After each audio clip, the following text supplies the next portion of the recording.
வணக்கம். நான் தான் தன்னம்பிக்கை பேச்சாளர் ஜெகன். உங்க எல்லாருக்குமே நல்லா தெரியும் நான் எங்க இருக்கேன் அப்படின்னா வீரகனூர்ல ராகவேந்திரா ஸ்கூல்ல சயின்ஸ் எக்ஸிபிஷனுக்காக நான் இங்க வந்திருக்கிறேன். அந்த சயின்ஸ் எக்ஸிபிஷன்ல நான் மதுரைக்காரன், அவங்க கண்ணகி உடைய தோரணையில இருக்கிறாங்க. அவங்க கண்ணகி தான். மதுரை அப்படின்னாலே பாண்டிய நாட்டுக்காரன் நானு. ஸோ அவங்க தான் கண்ணகி. பாப்பா உங்க பேர் என்னடா குட்டி? தன்சிகா. அவங்க பேரு தன்சிகா. ராகவேந்திரா ஸ்கூல் வீரகனூர்ல எந்த கிளாஸ் படிக்கிறீங்க? 5th ஸ்டாண்டர்ட் படிக்கிறாங்க. ஓகே, தன்சிகா ராகவேந்திரா ஸ்கூல்ல. நீங்க கண்ணகி வேஷம் போடுறீங்க. 5ஆம் கிளாஸ் தானடா குட்டி படிக்கிறேன். கண்ணகி வேஷம் இவ்வளோ பெரிய கேரக்டர் எடுத்திருக்கீங்க, நீங்க என்ன பண்ண போற அப்படின்னு எல்லாருமே நினைப்பாங்க. ஓகே, நீங்க வந்து அவங்க பேரண்ட் இல்லையா? தன்சிகா உன்னுடைய அம்மா, சரியா? ஸோ நம்ம ராகவேந்திரா ஸ்கூல் வீரகனூர்ல சயின்ஸ் எக்ஸிபிஷன்ல நீங்க கண்ணகி கேரக்டர் பண்ண போறீங்க.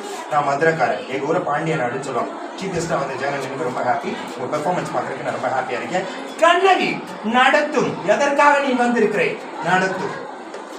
நீதி தாண்டவமாடும் தர்மனை காவலனாடி கணவனை இழந்த பெண் ஒருத்தி கையில் சில புடன் வந்திருக்கிறார் என்று அரசிடம் போய் சொல். ஓடும் என்னையார் யார் என்று கேட்கிறேன் மன்னா. புறா புகழ்தன் புகழ்பெற்ற மன்னரின் வரலாற்றை தேர்தலில் மகனிட்டு நான் மேற்கத்த மன்னரின் சொல்லினின் பெருங்கதையை நீதினி இலக்கணமாய் பெற்று பெருமை கொண்டவன் கர்காலம் சொல்லி பூம்பாரே என்று ஊர். எனது பெயர் கண்ணகி. மன்னா முத்துவெளிஞ்ச மூன்று கலர் சொந்திருக்கும் தென்னகத்தில் முன்முரசு கொட்டி முற்றாங்கு வளர் முக்கோடி நிலை முத்தமே காப்பாற்று மூவென்று பெருமையை முடிமுடிந்த மன்னவனே. இந்த முறையிட்ட கேட்பதற்கு முன் நான் யார் என்று முழுவதாக தெரிந்து கொள்க. கை தனி சுடன் வந்திருக்கும் கண்ணகி. நீதல்வா நடித்தலே பாண்டியனை துணத்தை நிரந்தரிக்க வந்திருக்கும் கண்ணகி. பாண்டிய மன்னா, கடற்கடந்து கொடி கட்டி ஆடுகின்றாய். அந்த கொடிக்கம்ப முறிந்து விழ எழுந்திருக்க ஒன்று கோடிகள் அளித்த அவசரத்திற்கு கொலை உண்டு கோடி மனைவி கண்ணகி நான் என்பதையும் அறிந்திருக்க நானா கலைஞரின் மனைவி. போதும், யாரா வராயினும் நாகக்கம்மனா நாகங்க. யார் கல்வர்? என் கணவனா கல்வர்? இல்லை இல்லை, அவர் கவிஞன் என்று குற்றம் சாட்டிய கைவர்கள் கல்வர்கள். நீதில் இலக்கணம் நெடுஞ்சலி பாண்டிய மன்னா, உனது நாடு இதற்கு பேரா நீதி. நல்லார் முகத்திலே நீதி அல்ல, பொருளார் முகத்திலே நீதி. அதனால்தான் நான் மனைகின்ற தெய்வத்தை என் வாழ்வு கருளத்தை சோப்படுகளில் தள்ளி விடுகிறதே. எண்ணிப்பார் ஒரு மண்டபத்தோடு சேர்க்கப்பட வேண்டிய வழக்கு ஓர் மண்டபத்தோடு குடிவானு. சிந்திங்கள், நன்றாக சிந்திங்கள். குற்றச்சாட்டப்பட்டு மறுப்பு தராமல் கொலையாளின் பாடி எவ்வளவு அவசரமாக வென்றுவது ஏன்?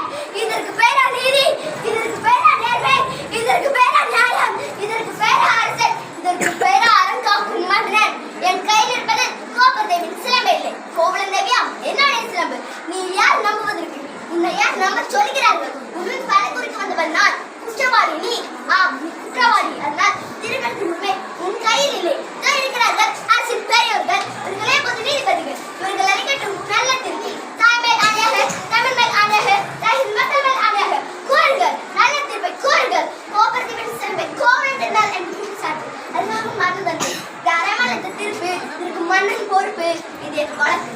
வழக்கின் காரணமா இதொரு சிலம்பு இடையாக மற்றொரு சிலம்பு என் மனவாளை பிரிக்க வந்தால் மாபாபிகள் குறைந்து விட்டார்கள்.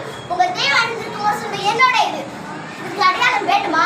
6 கேள்வினை கேட்கும் முன்னே குற்றமற்றவனாக ஆக்கிக் கொள்ள துடிக்கின்றாயே. இப்படி ஒரு கேள்வி நேரத்தினே என் அத்தானை கேட்டிருந்தால் உன் இடத்திலே பாடல் என்று பேரும் திறந்திருக்குமே. என் அத்தானின் உயரம் தாங்கியிருக்குமே.